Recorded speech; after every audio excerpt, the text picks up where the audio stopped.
Have you ever thought about how thermal mass works? How solid timbers are actually great insulators?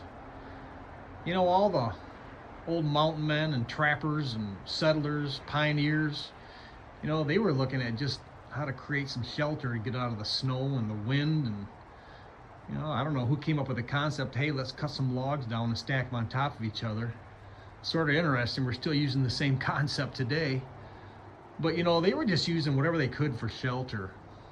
And there was gaps between the logs, and they'd get mud and straw or mix it together, whatever they could to seal them up more airtight. They had no idea that they were onto the concept of thermal mass, which we actually use today. What's interesting is the outside of this wall, it's 6 degrees today.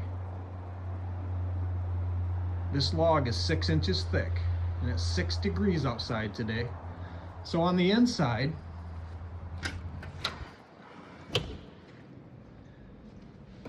this same log, it's 71 degrees. The thermal mass of that log stops the cold and holds the heat. The old pioneers, they had no idea they were onto this whole thing called thermal mass. But it's pretty interesting, I think, that you can have a wall, solid mass, and it holds the heat and keeps the cold out. When you're in the summertime there, when you're like at a parking garage or something, and it starts to cool down in the evening, and you're next to a concrete wall and you feel the heat radiating off it. It's the same concept.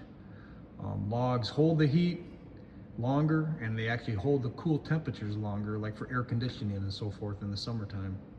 But anyways, I thought it was interesting about how thermal mass works on a log home.